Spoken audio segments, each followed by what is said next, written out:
আসসালামু আলাইকুম। সবাইকে স্বাগত জানাচ্ছি আমার দেশ আজকের বিশ্বে।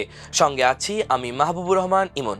শুরুতেই শিরোনাম। অ্যাপস্টিনের গ্যাং ইরানের বিরুদ্ধে 9/11-এর মতো একটি ঘটনা সাজানোর ষড়যন্ত্র করছে। লারিজানি। ইরানি ধাঁচের ড্রোন দিয়ে আরব দেশে হামলা চালাচ্ছে যুক্তরাষ্ট্র। অভিযোগ আরাকচির। পারমাণবিক অস্ত্র ব্যবহার করতে পারে ইসরায়েল। মার্কিন কর্মকর্তা ডেভিড স্যাক্স। ইসরায়েলের পুলিশ সদর দপ্তর ও স্যাটেলাইট যোগাযোগ কেন্দ্রে হামলার দাবি ইরানের। ইসরায়েলে গত 24 ঘন্টায় শতাধিক ব্যক্তি আহত। যুদ্ধের মধ্যে জরুরি সামরিক বাজেট অনুমোদন করল ইসরায়েল। যুক্তরাষ্ট্রের নাগরিকদের দ্রুত সৌদি আরব ছাড়ার নির্দেশ। ব্যালিস্টিক ক্ষেপণাস্ত্রের পর এবার পারমাণবিক ক্ষমতাসম্পন্ন রকেট লঞ্চারের পরীক্ষা চালালো উত্তর কোরিয়া। শুনছিলেন সংবাদ শিরোনাম, এবার বিস্তারিত। যুক্তরাষ্ট্র 9/11-এর মতো ভয়াবহ হামলার ঘটনা ঘটিয়ে তার দায় ইরানের ওপর চাপানোর ষড়যন্ত্র চলে বলে মনে করেন ইরানের জাতীয় নিরাপত্তা পরিষদের প্রধান আলী লারিজানি।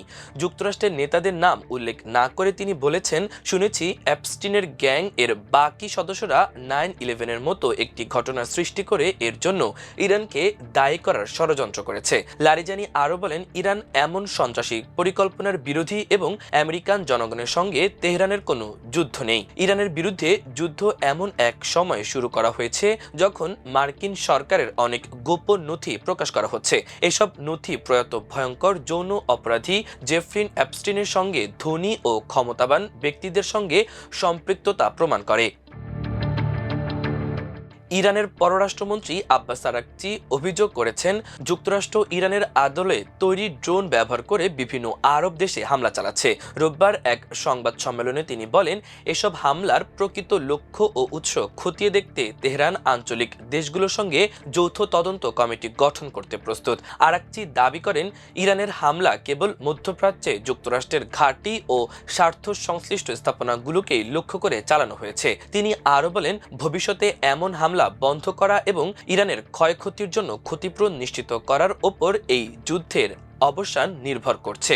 এদিকে ইরানের বার্তা সংস্থা ফার্স নিউজ জানিয়েছে, সৌদি আরবের রিয়াদ ও পূর্বাঞ্চলে যে ড্রোন হামলা হয়েছে তার উৎস ছিল সংযুক্ত আরব আমিরাত। যদিও এ বিষয়ে বিস্তারিত কোনো তথ্য দেওয়া হয়নি। এর আগে ইরানের ইসলামী বিপ্লবী গার্ড বাহিনী IRGC সৌদি আরবের আরামকো স্থাপনা, ওমানের সালালাহ বন্দর এবং আজারবাইজানের নাকচিভান আন্তর্জাতিক বিমানবন্দরে হামলার অভিযোগ অস্বীকার করে।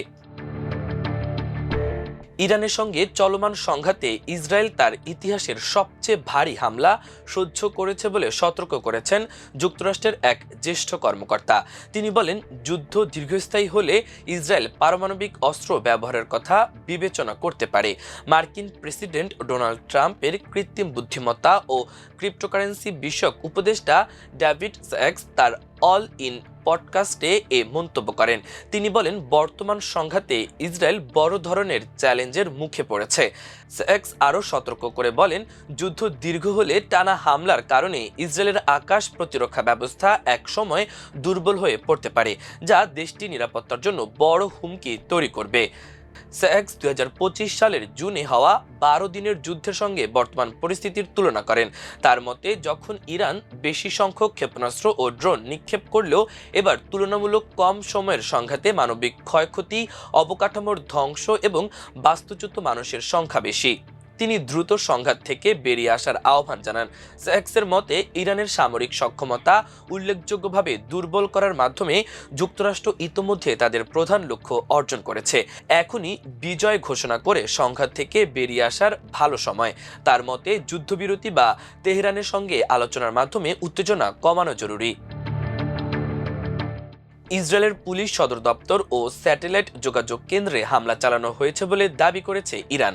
ইরানের সেনাবাহিনীর বিবৃতির বরাত দিয়ে দেশটির সংবাদ মাধ্যমে বলা হয়েছে, রোববার সকালে ইসরায়েলের লাহাব 433 বিশেষ পুলিশ ইউনিট সদর দপ্তর এবং গিলাদ প্রতিরক্ষা স্যাটেলাইট যোগাযোগ কেন্দ্রকে লক্ষ্য করে শক্তিশালী ড্রোন হামলা চালানো হয়েছে।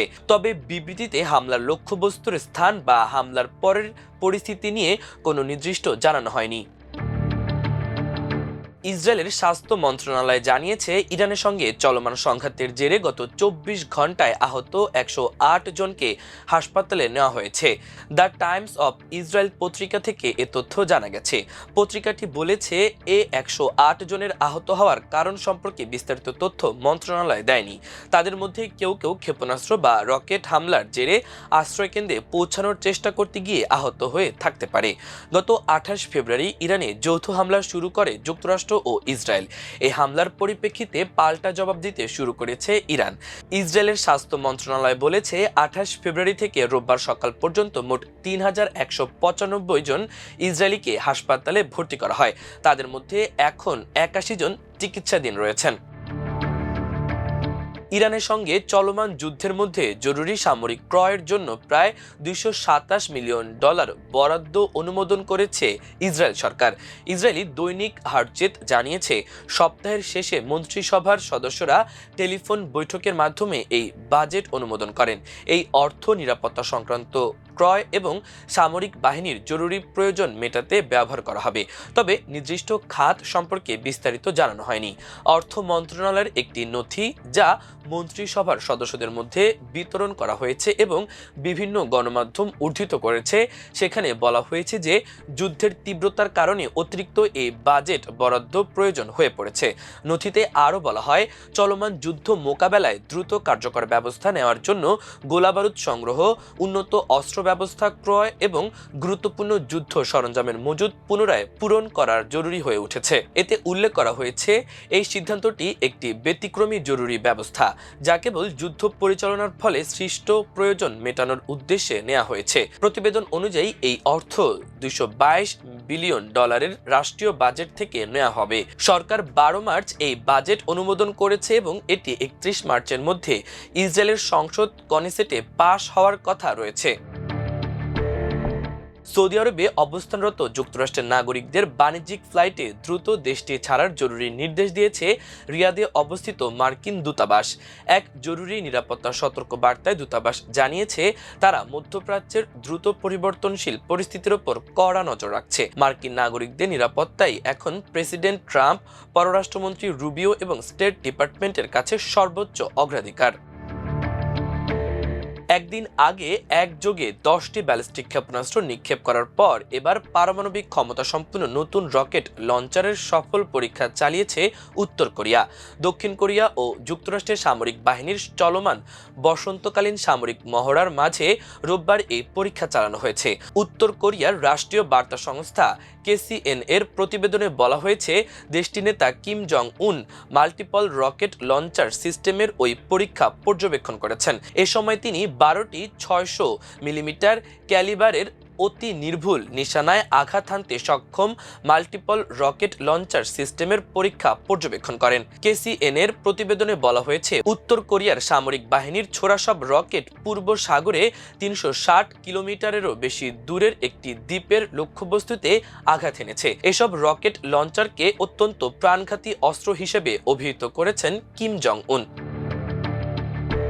প্রিয় দর্শক, আমাদের আজকের বিশ্বের আয়োজন এ পর্যন্তই। সবাই ভালো থাকুন, সুস্থ থাকুন, আমার দেশের সঙ্গেই থাকুন। আল্লাহ হাফেজ।